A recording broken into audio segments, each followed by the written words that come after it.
Darnell Crossland, I want to start with you, please, on this one. And this is a tough one for these defense attorneys. And when I heard Lenny saying that they actually got emotional, I mean, they're people too who have a tough job. I've been saying since the start of this case, do not get mad at Nickolas Cruz's defense attorneys. It's a tough job. They've got to do it. It's required by our U.S. Constitution, the Florida Constitution. Them getting emotional, though. Is there a problem you see with that, Darnell? Yes, absolutely. But as you said when you were speaking to Lenny, you said these words, forget the court of law, human to human.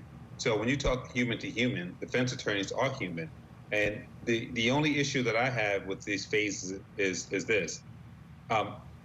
The testimony you heard is very emotional. I was even moved just watching and hearing television. You can't dismiss that. The issue that we have is how much of this depends on law. How much of this as a defense attorney is going to be able to say, put your emotions aside, but you have to follow these elements. And you don't have a lot of that.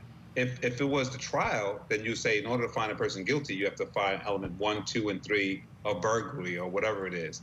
In this case, it's just testimony after testimony after testimony of emotions. And there's no way this jury is not going to be moved by that. So the defense team cannot win a contest of emotion when they do their mitigation. There's no possible way these victim impact statements are going to be outshined by any type of mitigation. So it's an uphill battle. And, you know, this is one of those cases as a defense attorney, you say, well, you're going to do the best you can, but it doesn't look good. I mean, because this was a horrible, horrible situation, period. Oh, absolutely. It looks very, very bad for Nickolas Cruz. Al Wunsch, let me go to you on this one, please. I know you've been watching this penalty phase play out since it began. You formerly served as a prosecutor.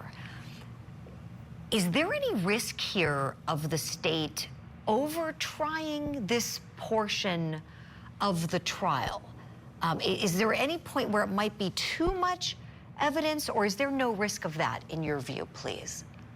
Well, I'm not a particular fan of the death penalty, and I think he pled guilty, and he should be rotting in jail for the rest of his life. He was very immature. Those tapes demonstrate how immature he is.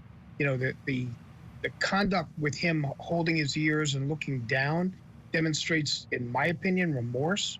It doesn't demonstrate anything except for a kid who is absolutely just devastated as to what he's done and what he's inflicted into people. And I don't see, you know, the question I have is, you know, what is the response he's supposed to have while this is going on? Should he be sitting there with a smile on his face? Should he be sitting there looking bored? You know, it's a very, very difficult thing to be sitting there and watching what your handiwork has done. But I am thoroughly convinced that they are overkilling this case for a reason, and I don't know why. I mean, if you told me that by putting 1,000 witnesses on, as a result of this trial, all people will now be good, and we'll never have to worry about gun crime and murder and anything else, then I say, so be it, go forward with it. But it's not. How many shootings have we had since this one? Okay, it's not. It's an absolute pointless decision by the state of Florida to go forward on this with a kid who is exceedingly go forward on immature. what? Would you clarify for me, please? Death penalty. Going forward on the death penalty. You think that's pointless, Al? Absolutely, because he's pled guilty.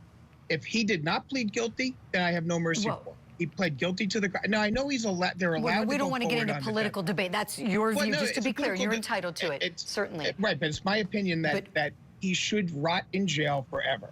I don't think that they should be putting the victims through this. I don't think they should be sitting them up there and using this for whatever purposes they want to use it for. I don't think that the motive is good in this. I think that he should be rotting in jail for the rest of his life. I think he pled guilty. And that's not what I'm asking. Yeah, that's not what I'm asking. Go ahead, Jennifer.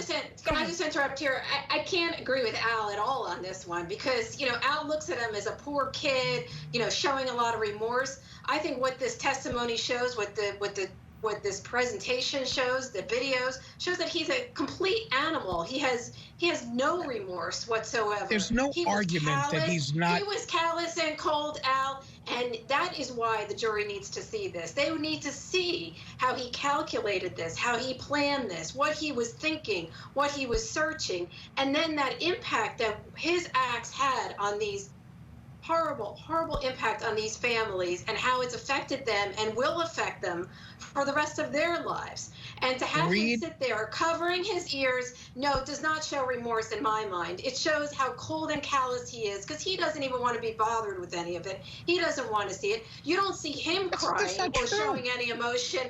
Everyone else will feel emotion, but he doesn't show any emotion.